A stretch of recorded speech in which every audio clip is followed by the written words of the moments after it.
할렐루야. 잘 오셨습니다. 사랑합니다. 축복합니다. 오늘 빛 가운데서도 빛속을 뚫고 주님 앞에 나오신 여러분들 진심으로 사랑하고 축복합니다. 아침에만 해도 소낙비가 막 쏟아지고 날씨가 험악해서 걱정을 좀 했습니다. 믿음이 없어서 그랬겠죠. 우리 성도님들 이렇게 비가 많이 와서 교회 오시는데 어떻게 올까? 기후가 있었는데 1부 예배도 많이 오셨는데 오늘 2부 예배도 오늘 하나님 앞에 사랑받으실 꼭 오셔야 할 분들은 다 오셨어요. 잘 오셨습니다. 오늘 아침에 정말로 폭포수 같은 비가 쏟아졌는데 이 빛 속에 주님 앞에 나오신 우리 사랑하는 성도님들 여러분 모두가 폭포수 같은 주님의 은혜를 받으시기를 축복합니다. 말씀으로 인해서 오늘 특별히 하나님이 주신 말씀 사랑을 더하라. 더 사랑을 받고 더 사랑을 함으로 은혜가 충만해지시기를 주님의 이름으로 축복합니다. 우리는 지난 몇 주간 동안 걸쳐서 우리 교회에 주신 금년에 주신 이 야고보서의 말씀을 통하여서 믿음을 행함으로 나타내 보여라.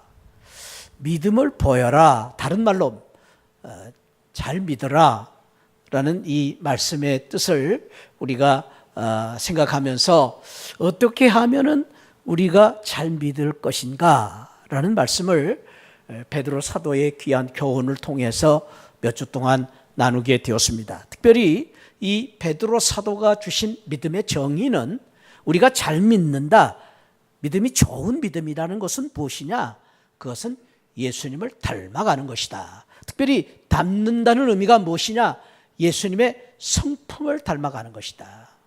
예수님의 성품을 닮아서 그 성품을 드러내는 것이 바로 잘 믿는 믿음의 증거다라는 우리가 말씀을 몇 주 동안에 나누게 되었는데 특별히 이 5절, 6절, 7절 말씀 우리가 성품을 닮아가기 위해서 믿음 위에 더하고 더하고 더하고 더하는 이 믿음을 성숙한 믿음을 우리가 사모해야 된다라는 귀한 교훈을 우리가 받으면서 이 말씀을 마음에 좀 깊이 새기기 위해서 암송을 하기 위해서 제가 율동을 여러분들에게 가르쳐 드렸는데 기억하신지 모르겠어요. 한번 저를 따라서 한번 다시 복습해 보겠습니다. 그러므로 너희가, 제가 이렇게 손을 한 것은 머릿속에 담기 위해서 다시 한번, 그러므로 너희가 더욱 힘써 너희 믿음의 덕을,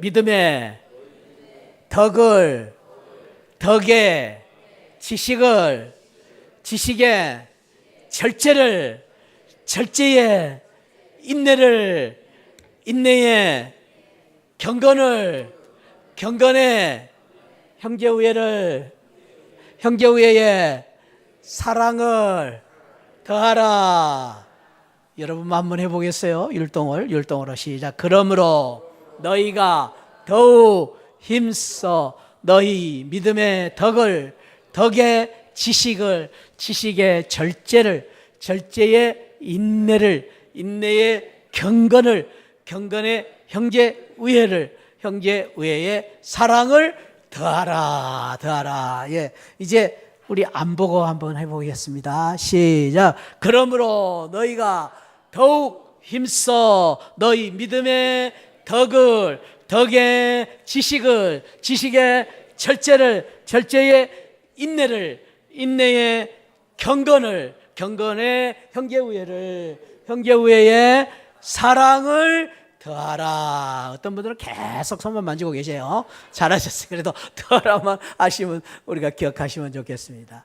예, 오늘 마지막 말씀을 우리가 나눕니다마는 계속해서 이 말씀을 여러분들 마음에 두시고 묵상하시고 또 우리의 삶 속에 늘 이 말씀을 사모하면서, 은혜를 사모하면서 살아가기를 바랍니다. 특별히 오늘 마지막 형제 우애의 사랑을 더하라 라는 더 사랑, 더 열정적인 믿음을 가지고 우리가 어떻게 살아야 될 것인가 하는 말씀을 같이 나누려고 합니다. 특별히 오늘까지 우리가 이 말씀을 나누면서 우리 믿는 성도들은 무엇보다도 믿음이 있어야 되는 거죠. 믿음이 없는 성도는 이거는 맹탕이라고도 말할 수 있습니다. 아무것도 아니죠. 우리 믿는 성도는 어떻게 하든 믿음이 있어야 되는데, 믿음이라는 것은 무엇이냐? 아까 제가 말씀드렸듯이 베드로 사도의 믿음의 정의는 예수님의 성품을 닮아가는 것이다. 예수님을 닮아가는 것이다. 그 믿음만 가지고는 안 된다. 믿음의 덕을 가져야 된다. 덕이 무엇이냐? 덕이라는 것은 세워가는 것이다. 내가 아는 만큼, 내가 믿는 만큼, 내가 가진 직분만큼 그것을 통해서 다른 사람, 연약한 사람을 자꾸 세워가는 것이 덕이다라는 말씀을 들었습니다. 덕 위에 지식이 있어야 된다. 이 덕이, 믿음이 진정한 신앙이 되기 위해서는 지식이 있어야 되는데, 이 지식은 하나님을 아는 것이라고 그랬습니다. 어찌하든 우리가 예수님을 배우고 예수님을 배우는 그 배움 속에 자유가 있고 기쁨이 있다. 그래서 우리는 예수님을 늘 배워야 됩니다. 이 지식 위에 우리가 절제를 가져야 됩니다. 지식만 가지고 있으면 교만이 될 수 있습니다. 그래서 이 지식을 가지고 우리가 정말로 알면서도 또 참고, 또 우리가 말할 수 있는데도 말하지 않고 기다려줄 수 있는 이런 절제의 신앙이 있어야 된다라고 말씀드렸습니다. 절제 위에 인내가 있어야 된다. 참고 기다리는 인내가 바로 또 최고의 신앙이라고 말할 수 있습니다. 인내 위에 경건이 있어야 됩니다. 경건은 내가 의롭다, 또 내가 스스로 경건하다라는 것은 헛된 경건이고, 경건하면 경건할수록 내 자신이 겸허히 낮아지고 나는 부족합니다, 연약합니다 라는 마음을 가진 것이 진정한 경건이다라는 말씀을 들었습니다. 그리고 경건 우애, 우리가 형제 우애를 더해야 되는데, 여기서 형제 우애는, 형제는 혈육 간의 형제가 아니라 예수 안에 있는 믿음의 가족들, 믿음의 형제들을 말한다고 했습니다. 어떻게 형제를 사랑해야 되느냐? 말로만 하지 말고 행함으로. 그래서 이 형제 사랑의 단어는 명사가 아니고 동사다. 동사형으로 쓰여 있다라는 말씀을 들었습니다. 그리고 형제를 사랑하는 것은 형제를 먼저 존중할 줄 알아요. 존경하는 것이 사랑이다라고 말씀드렸습니다. 대표적으로 요한 3서에서 우리가 참으로 형제 사랑을 통해서 하나님 앞에 큰 축복을 받았던 분이 한 분 계셨는데, 가이오 장로님이셨다. 그분은 나그네들을 대접하기를 좋아하고 형제들을 많이 사랑함으로 말미암아, 사랑하는 자여 내 영혼이 잘된같이 내가 범사에 잘되고 강건하기를 내가 간구하노라 라는 축복을 받았다. 범사가 잘되고 영혼이 잘되고 범사가 잘되는 축복을 받게 되는 그 가이오 장로님의 대표적인 그 믿음은 바로 형제 사랑이 있었다라는 말씀을 지난주에 말씀을 드렸습니다. 그 위에 우리는 오늘 하나 더 사랑을 더하라 라는 말씀을 같이 나누게 되었습니다. 사랑을 더하라. 오늘 저와 여러분들이 이 그림을 보신 바와 같이 단계적으로 하나씩 믿음이 성숙해 가는 그런 단계를 말해주고 있고, 그리고 우리가 믿음의 최고봉인 사랑에까지 이르를 때에 예수 잘 믿는 성도, 또 예수님을 닮은 그런 우리가 예수 제자가 될 수 있다라는 그림을 우리가 그릴 수가 있겠습니다. 특별히 오늘 사랑을 더하라는 이 사랑의 개념은, 성경에서 이 사랑을 이야기할 때에 사랑은 행복의 원천이라고 말합니다. 사랑을 받고 사랑을 하는 것이 가장 큰 행복이다, 가장 큰 축복이다라고 말합니다. 반대로 이 세상에서 가장 큰 비극이 무엇일까요? 불행이 무엇일까요? 그것은 사실은 사랑이 없기 때문입니다. 사랑받지 못하고 사랑하지 못한 것이 이 세상의 가장 큰 아픔이요 비극이라고 말할 수 있습니다.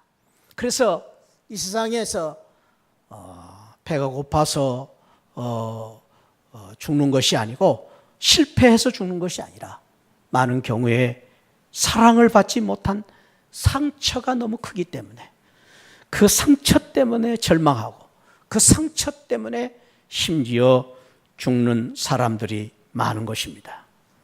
사랑하는 성도 여러분, 사람들이 왜 외롭습니까? 혼자 살기 때문에 외롭습니까? 아니요. 우리 주변에 내 형제도 많고 친척도 많고 교회 성도들이 많이 있어도 사랑을 받지 못한 사람은 대중 속에서 외로운 것입니다. 아무리 옆에 있는 성도들이 많이 있다 할지라도 사랑이 없는 사람은 외롭습니다. 그러나 누군가가 내 곁에 있어서 따뜻한 눈길 하나만 주어도, 누군가가 아무도 관심을 갖지 않는 나에게 관심을 가져주고 다가와 손길을 내미는 사랑스러운 사람 한 명이라도 있다면 내 가슴에 응어러진 상처가, 그 상처가 회복될 수도 있고, 그리고 내 마음속에 있었던 분노가 눈 녹듯이 녹아질 수도 있는 것입니다. 그것이 사랑의 놀라운 축복입니다. 그래서 배가 고파도 사랑이 있으면 배가 부릅니다. 우리가 어려운 일을 할 때에도 사랑이 있으면 용기가 생기는 것입니다. 이 사랑의 능력입니다. 여러분들이 한두 번 들어보셔서 아시겠지만은 유명한 러시아의 작가인 이 톨스토이, 크리스찬 작가인 톨스토이의 글 가운데 그런 글이 있죠. 톨스토이가 하루는 이제 산책을 하고 있었는데 갑자기 나타난 한 거린이 톨스토이를 향하여 손을 내밉니다. 주머니를 만져보니 이 산책을 나온 길이라 돈이 없습니다. 그래서 톨스토이는 미안한 마음으로 그 거린의 손을 꼭 붙잡아주고 이렇게 말합니다. 형제요, 미안합니다. 제가 지금 돈이 없습니다. 미안한 마음으로 돌아서려고 하는데 그 거린이 뒤쫓아오더니만은 앞에 서서 꾸벅 90도로 절을 합니다. 그리고 눈을 들어 톨스토이의 얼굴을 쳐다보는 그 거린의 눈에 눈물이 가득 고여 있습니다. 그리고 그 거린이 톨스토이를 향해서 이렇게 말했다고 합니다. 선생님, 고맙습니다. 오늘 선생님은 돈보다도 훨씬 귀한 사랑을 저에게 주셔서 저는 오늘 너무 행복합니다. 선생님은 처음으로 저에게, 많은 사람들 중에 처음으로 저에게 형제라고 불러주신 그 사랑을 받았습니다.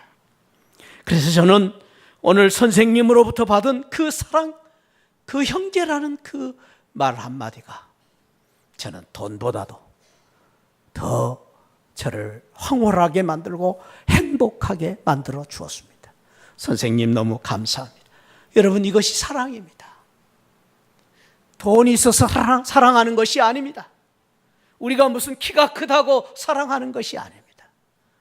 사랑하는 마음이 있으면 언제든지 이렇게 베풀 수 있는 것이 사랑의 능력이고 은혜입니다. 그런데 그 조그만 사랑이 이처럼 다른 사람들을 감동시키고 행복하게 하는 것이 사랑입니다.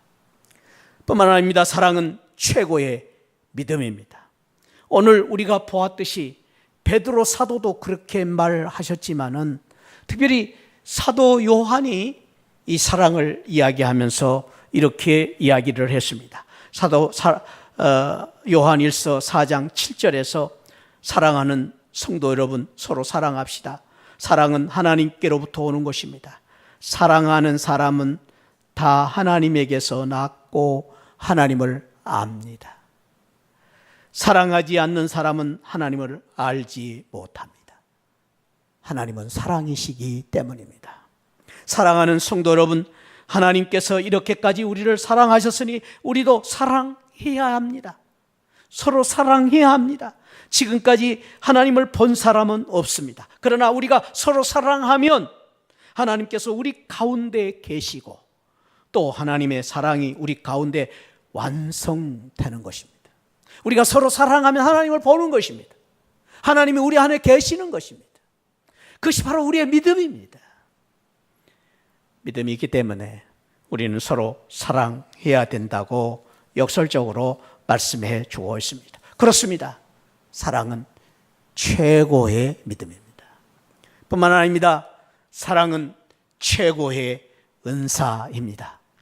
오늘 제가 오후 예배 때 이 은사에 대한, 최고의 은사에 대한, 사랑의 은사에 대해서 더 자세히 말씀을 드리려고 합니다마는 고린도전서 말씀에 보면은 너희는 더 큰 은사를 사모해라. 여러 가지 은사가 있다. 뭐 방언의 은사, 예언의 은사, 또 뭐 지식의 은사, 또 병 고치는 은사들이 있더라. 그러나 그보다 더 큰 은사는 사랑의 은사라고 말합니다. 왜 사랑의 은사가 더 큰 은사냐? 사랑의 은사는 영원하기 때문이다. 그렇게 말합니다. 방언도 떨어지고 예언도 떨어지고 그리고 병 고치는 은사도 곧 떨어지지만은 사랑의 은사만은 영원하기 때문에. 그 말은 무슨 말입니까? 저와 여러분들이 아무리 좋은 은사를 가졌다 해도 하늘나라 갈 때는 다 두고 가야 됩니다. 쓸모가 없습니다. 그러나 사랑만은 하늘나라에서 영원히 누릴 은사입니다. 그래서 귀하다는 것이죠. 톨스토이의 이야기를 한 편 더 하겠습니다. 톨스토이가 쓴 글 중에 하나님께서 천사에게 이 세상에서 가장 아름다운 것 세 가지를 세상을 돌아다니면서 찾아보고 가져오라고 했답니다. 천사가 여기저기를 다니면서 이 세상에서 가장 아름다운 것이 뭘까를 보는데 어느 날 아침에 햇빛이 비치는 따사로운 햇빛 속에서 이슬을 머금고 있는 예쁘게 피어나는 장미꽃, 그는 그 장미꽃을 보는 순간 너무 아름다웠습니다. 그래서 그 장미꽃을 꺾었습니다. 천사가 두 번째로는 아름다운 것이 무엇일까? 어느 날 보니까 엄마 품 속에서 새근새근 자다 해맑게 웃고 있는 그 어린아이의 얼굴, 모습을 보면서 이 세상에 너무 아름다운 모습이다. 그렇게 가져갔다고 합니다. 그리고 또 한 가지를 가져갔습니다. 그런데 놀랍게도 이 천사가 하늘나라에 가보니까 그 장미꽃은 다 시들어버렸습니다. 그리고 두 번째 해맑게 웃고 있던 그 어린아이의 모습도 세월이 지나고 나니까 변했습니다. 그러나 마지막 선물은 그건 변하지가 않았습니다. 여러분 짐작이 되시죠? 천사가 이 세상에서 가장 아름다운 선물로 가지고 간 마지막 선물이 무엇일까요? 그건 사랑이었습니다. 사랑. 사랑은 영원히 변치를 않습니다. 그래서 하늘나라에서도 가장 귀한 사랑으로, 영원히 빛나는 사랑으로 이 세상의 아름다운 것으로 그렇게 인정을 받았다라는 것입니다. 그렇습니다. 사랑처럼 귀한 은사가 없습니다. 사랑은 뿐만 아니라 사랑은 이 세상에서 가장 큰 능력이고 위대한 힘입니다.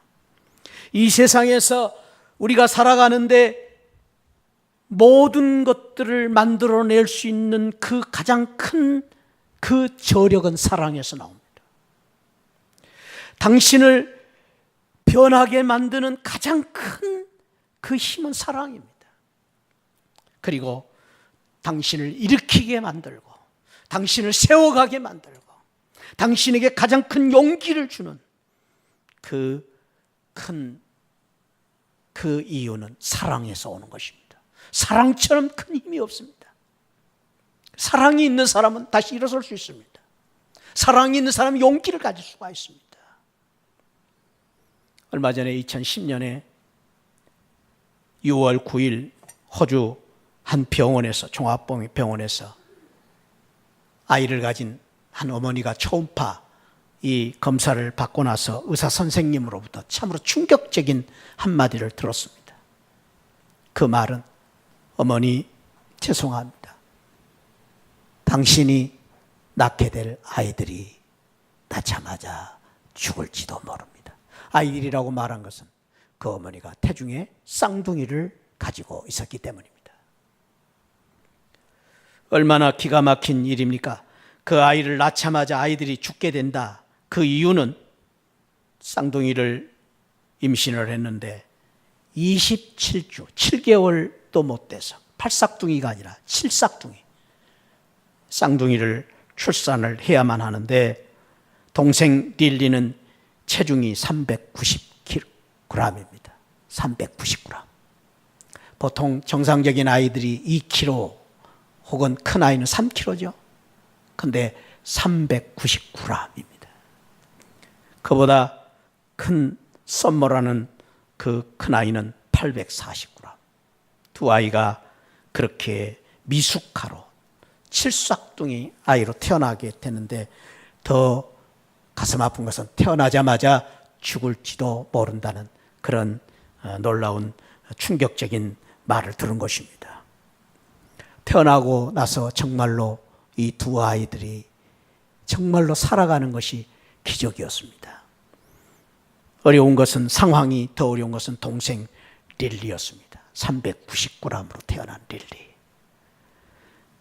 이 아이가 언제 생명이 끊어질지 모르는 그런 안타까운 상황 속에서 이 두 부부는 손을 모으고 간절히 기도했습니다. 하나님, 두 아이를 살려주십시오. 생명이 주님께 있습니다. 그 기도 가운데 이 두 부부에게 하나님 지혜를 주셨습니다. 그래서 두 부부가 의사 선생님에게 요청을 합니다. 선생님, 한 가지 제가 소원이 있습니다. 저 인큐베이터에서 자라고 있는 두 아이들, 따로따로 있는 아이를 합쳐주시면 안 될까요? 그 지혜는 하나님 주신 지혜였습니다. 그 두 아이를 합치고 났는데 놀라운 일이 생긴 것입니다. 그것은 여러분들이 지금 앞에 그림에 보신 바와 같이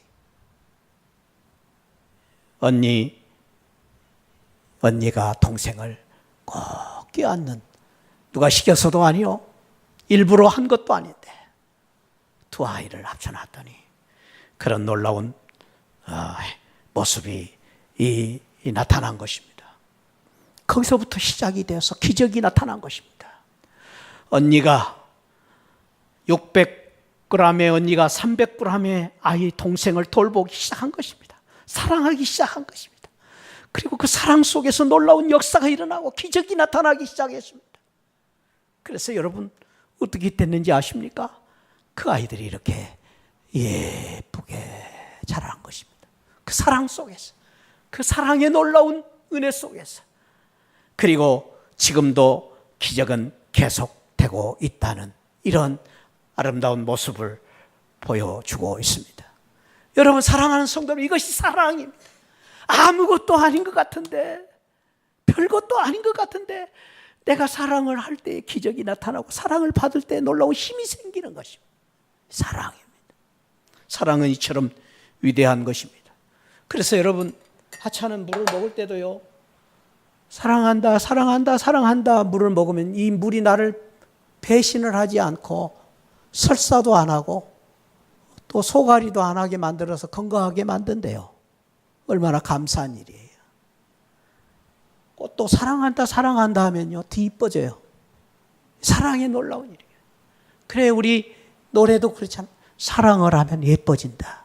근데 사실은 그 정도가 아닙니다. 사랑을 하면은 행복해지고요.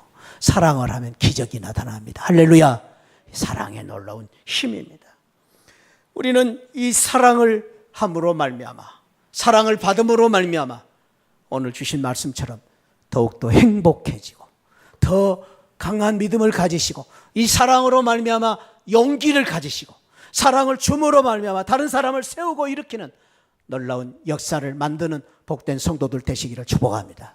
그런 의미로서 우리 옆에 분 한번 사랑하는 마음으로 한번 고백해 봅시다. 사랑합니다.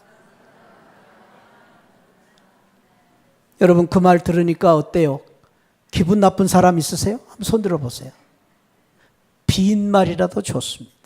그런데요, 저는 여러분들도 그러시겠지만은 받는 사람보다도요, 내가 억지로라도 오늘 이 예배 시간에 정 목사가 시켜서라도 억지로라도 사랑합니다. 그럴 때 여러분들의 마음에 놀라운 축복이 있습니다. 할렐루야. 이게 사랑의 축복이에요. 빈말이라도, 아니 빈말 아니에요. 우리는 빈말 진짜 사랑해. 근데 사랑합니다. 그럴 때 사랑받는 그 사람은 내가 훨씬 더 행복해집니다. 이게 주님의 은혜입니다. 사랑을 많이 하시고 사랑을 많이 받는 성도들 되시기를 축복합니다. 어떻게 사랑해야 될 것인가? 저는 오늘 베드로 사도가 주시는 이 교훈을 통해서 찾고자 하는 사랑의 방법을 이렇게 정의해 봤습니다. 한번 저를 따라합시다. 믿음으로 시작하여 사랑으로 끝내자. 베드로 사도가 주신 그림이 그랬어요. 믿음으로 시작해서 사랑으로 끝냈어요. 그것이 우리 믿음의 성도의 여정이에요. 우리 믿는 성도는 누구냐? 믿음으로 시작해서 사랑으로 끝내는 사람이에요. 저는 그렇게 정의하고 싶어요. 저와 여러분들이 믿음 생활을 잘하려면 어떻게 해야 되느냐? 다른 방법 없어요. 믿음으로 시작해서 사랑으로 끝내면 되는 거예요. 예배를 정말로 우리가 은혜로운 예배를 드리려면 어떻게 돼? 믿음으로 시작해서 사랑으로 끝내는 예배. 헌금도 우리가 드릴 때 이 헌금이 진짜 하나님 앞에 드려지기를 원하는 헌금이 되기 위해서는 믿음으로 시작해서 사랑으로 끝내는 헌금이 되어야 됩니다. 봉사도 그렇습니다. 우리의 모든 모임이 그렇습니다. 재직회가 그렇습니다. 안타까운 것은 교회를 다니면서 시험에 드는 분들이 종종 있습니다. 근데 시험에 들고 안타까운 것은 교회를 떠나면서 정말로 이거는 정말로 너무 가슴 아픈 마음으로 떠나는 분들이 있어요. 왜 그렇습니까? 사랑이 없기 때문에. 믿음으로 시작해서 사랑으로 끝을 내야 되는데 그 사랑이 없기 때문에 교회를 떠나면서 등을 지고 떠나는 것입니다.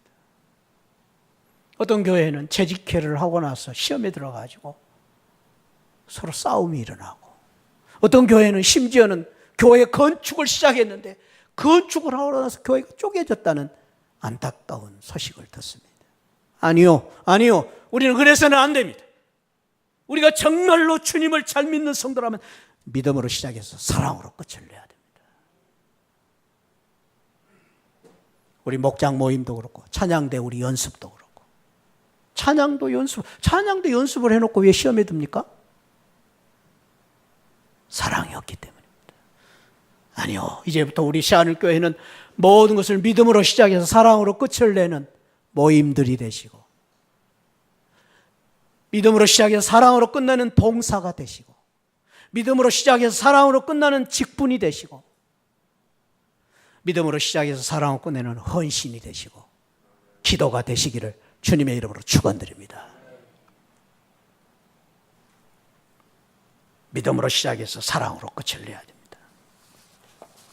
오늘 베드로 사도가 주시는 중요한 교훈 중에 하나는 사랑은 명사가 아니고 동사다라는 것이죠. 사랑을 나타내 보이라라는 것입니다. 사랑은 감정이나 느낌이 아니라 사랑의 의지고 결단이고 행동이어야 된다라는 것입니다. 특별히 저는 이 사랑을 생각하면서 제가 이 두 번째 교훈을 마음 깊이 좀 같이 생각해 보고 싶었던 이유 중에 하나는 바로 이 교회에 대한 이야기 때문입니다. 여러분들이 잘 아시다시피 에베소서는 바울이 개척한 교회이기도 하지만 또한 요한계시록에 나오는 세계적인 교회의 대표적인 7교회 중에 하나입니다. 그 에베소 교회는 너무 귀한 교회였어요. 훌륭한 교회였어요. 특별히 요한계시록 2장 2절에 보면 사도 요한이 에베소 교회를 이렇게 칭찬합니다. 내 행위, 수고, 인내. 너무 너희들은 정말로 귀한 행위와 수고와 인내를 가진 교회다. 악한 자들은 절대 용납하지 않고 거짓 사도들 허락하지 않고 진실한 믿음을 가지고 살았던 너희들. 참고 견디고 게으르지 아니하는 것. 내가 안다, 인정한다. 너희들은 정말 좋은 믿음 사람이다. 그런데요, 이 7교회 첫 번째 나오는 에베소 교회에 정말 우리가 충격적인 이야기가 그 다음 이야기 아닙니까? 말씀 아닙니까? 바로 2장 4절 5절 말씀에 보면 에베소 교회를 향하여 이렇게 책망을 합니다. 그러나 너를 책망할 것이 있다. 너의 처음 사랑 버렸다. 근데 의미 있는 말씀은 그 처음 사랑이 뭡니까? 5절에 보니까 그러므로 어디서 떨어진 것을 생각하고 회개하여 처음 행위를 가져라. 처음 행위를 잃어버렸다. 처음 사랑이 뭡니까? 처음 행위를 잃어버렸다는 것입니다. 우리 여기서 이 말씀을 많이 인용하기도 하고 기도하기도 합니다. 근데 우리가 잘못 이해하는 것 중에 하나는 이 말을 그냥 단어적으로 이해를 합니다. 여러분, 사랑하는 성도 여러분, 처음 사랑이 뭡니까? 처음 사랑을 잃어버린 에베소 교회의 처음 사랑이 뭡니까? 물론 이 처음 사랑은 예수 믿고 나서 처음 받았던 그 십자가의 은혜 사랑, 예수님의 사랑, 가슴 떨리는 그 사랑. 여러분, 지난날 그런 경험들이 다 있으시죠? 예수 믿고 나서 그 사랑을 받았을 때의 그 기쁨이 얼마나 나 같은 죄인이 구원받았다는 그 사랑, 그 은혜. 그런데요, 언제부턴가 그 사랑의 감격이 차츰차츰 없어져 버렸습니다. 그 행위가, 그 이유가 뭐라고 생각하세요, 여러분? 그 이유를 오늘 이 말씀 속에서 사도 요한은 아주 놀라운 한 비밀을, 처음 행위를 잃어버렸기 때문이다. 그 처음 행위가, 사랑의 행위가 무엇입니까? 내가 예수 그리스도를 믿고 나서 순수했던 그 믿음의 행위, 교회 나올 때에 그저 감사하고 은혜 주신 은혜가 다 내 것이고 목사님의 설교가 다 나에게 주신 말씀이고 그냥 그 말씀을 들을 때 눈물이 나고 감격이 있었던 그 믿음의 삶이 바로 첫사랑이죠, 첫사랑. 그런데 언제부턴가 그 사랑을 잃어버린 거예요. 처음 예수 믿고 나서 너무 감격스러워서 어떻게 했어요, 여러분들? 친구들 찾아, 야, 교회 나와, 교회 나와, 교회 나와. 그래서 처음에는 막 전도를 열심히 했어요. 근데 요즘은 전도를 못해요. 사랑을 잃어버린 것입니다.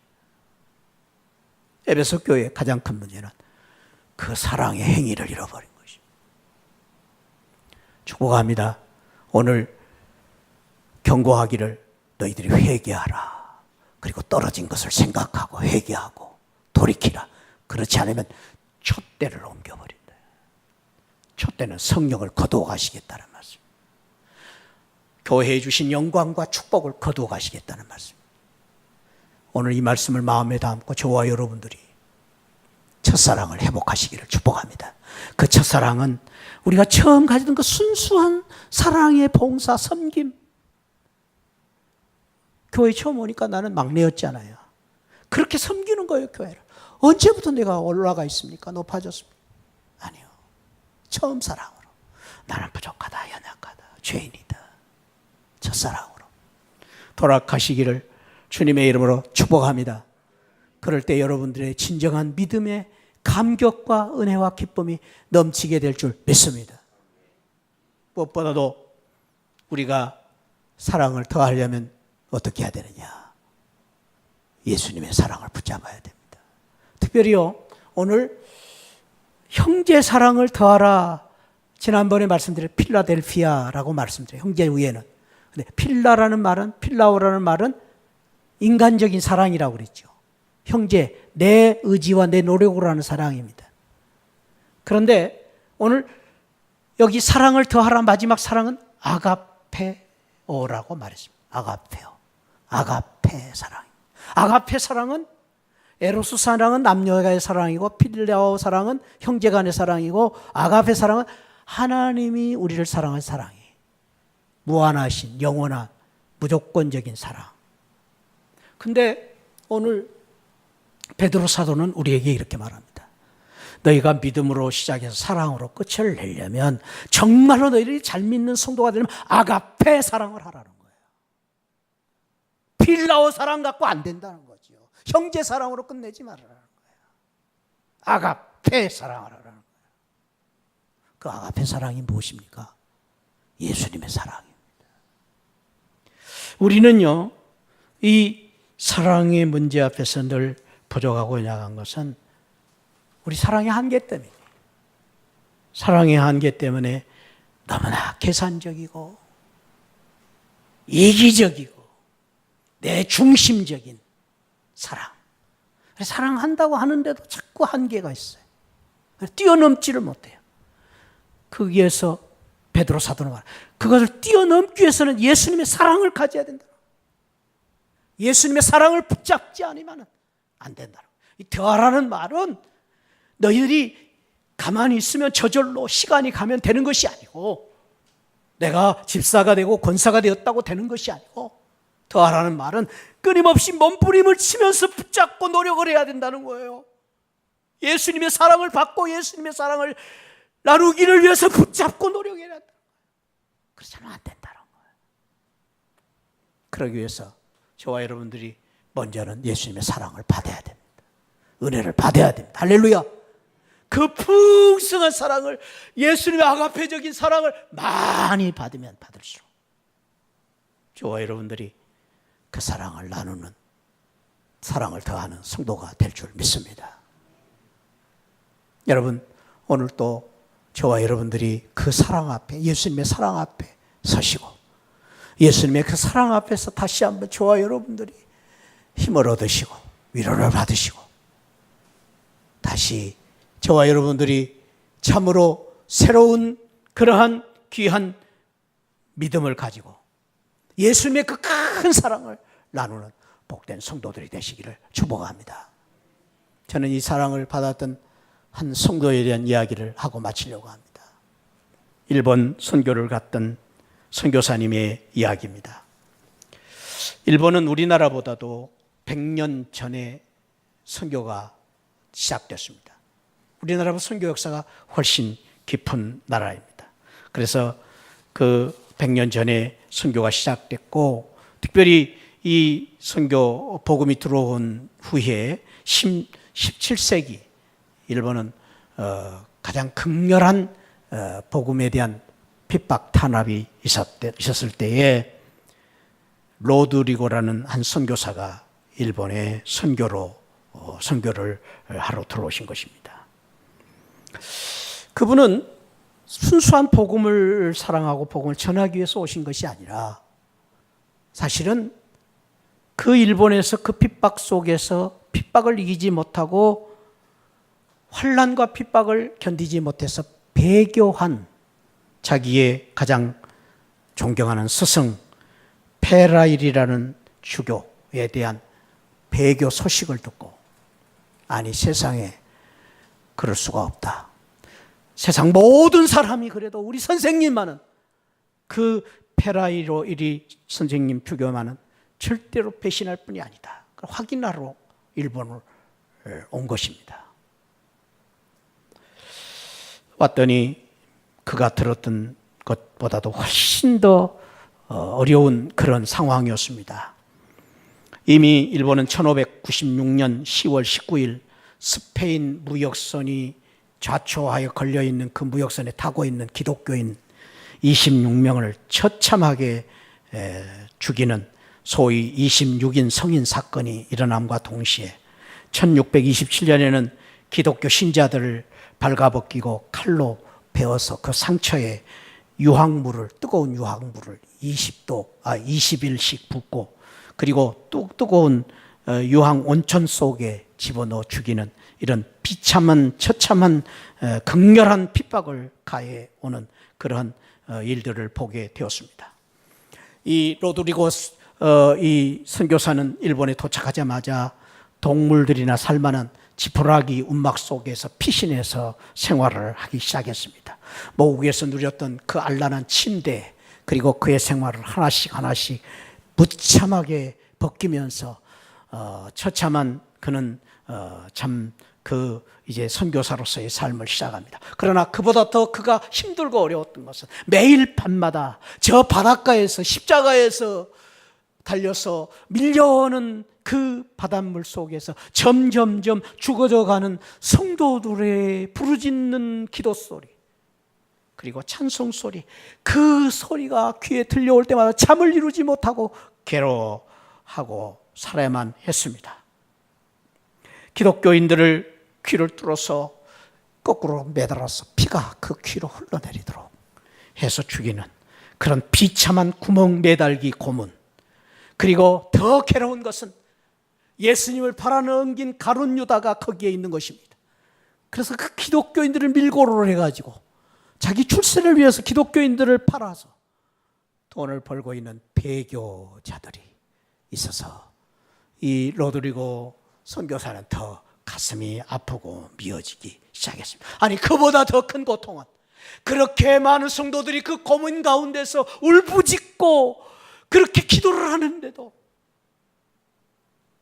하나님께서 아무 말도 않고 침묵을 지키고 계시는 그것 때문에 로드리고 이 신부는 더 괴로워야만 했습니다. 왜 하나님은 이런 성도들의 아픔을 보면서, 이런 고통을 보면서 가만히 계시는가? 아무 말씀도 안 하고 계시는가? 침묵하고 계시는가? 그래서 결국은 이 로드리고도 자기의 선생님 페라이라 신부처럼 견디다 못해서, 아니, 변명으로 다른 성도들을 살려볼까 봐 배교를 결심을 합니다. 일본 정부가 말합니다. 당신이 한 번만 저 성화에, 예수님의 성화에 침을 뱉고 발로 밟으면 당신은 물론이와 많은 성도들을 살릴 수 있다. 그 회유에 이기지 못해서 로드리고가 결국은 배교하기로 결심을 하게 되었습니다. 많은 사람들이 보는 앞에서, 로마 정부가 보는 앞에서 로드리고는 예수님의 성화를 향해서 한 걸음 한 걸음 걸어갑니다. 그리고 그 성화를 쳐다보고 있습니다. 그 성화에 침을 뱉습니다. 그리고 발로 밟으려고 하는 그 순간 그 성화에 계신 예수님께서 로드리에게 말씀하십니다. 로드리고야, 괜찮다. 나를 발로 밟아라. 로드리고야, 나를 밟고 네가 살 수 있으면 나를 밟아라. 나는 너에게 밟히려고 왔다. 로드리고는 그 말을 듣습니다. 사랑하는 성도 여러분, 저는 이 이야기를 들으면서 일본의 엔도 수샤코라는 분이 쓴 침묵이라는 책에 나오는 이야기를 들으면서 주님의 이 음성을 저는 다시 한번 제 마음에 담아봤습니다.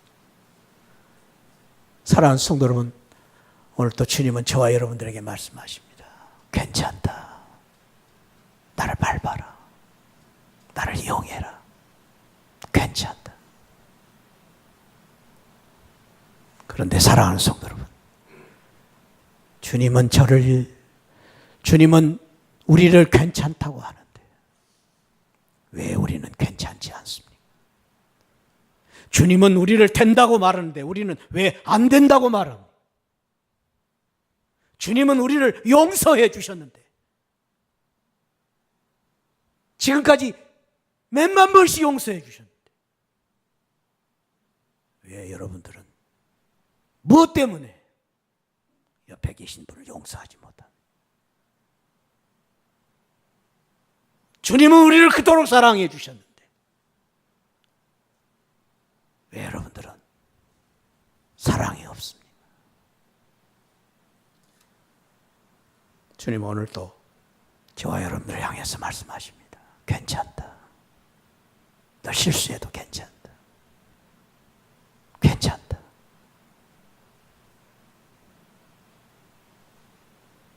너 잘못한 거 한다. 괜찮다. 오늘 이 주님의 큰 위로와 사랑과 축복이 저와 여러분들에게 함께 하시기를 축복합니다. 기도하겠습니다. 아버지 하나님, 오늘 이 말씀을 통해서 믿음의 최고가 사랑이라는 것을 깨닫습니다.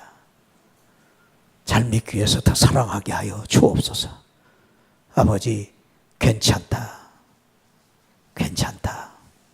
오늘 이 주님의 사랑을 더 많이 받고 이 주님의 말씀 앞에서 다시 한번 일어서게 하여 주옵소서. 이 사랑으로 우리가 살게 하여 주시고, 이 사랑으로 우리가 끝을 맺게 하시고, 이 사랑으로 승리하게 하여 주옵소서. 예수 그리스도 이름으로 기도하옵나이다. 아멘. 지금은 날 구원해 주신 우리 주 예수 그리스도의 십자가의 은혜와 우리 하나님 아버지의 만극하신 사랑과 성령 하나님의 감동, 감화, 충만하신 은혜가 오늘 사랑을 더하라는 이 말씀에 예수님의 사랑을 더하며 이 사랑을 나누기를 원하는 우리 모든 성도들 심령 가운데 지금으로부터 영원토록 함께 하시기를 축원하옵나이다. 아멘.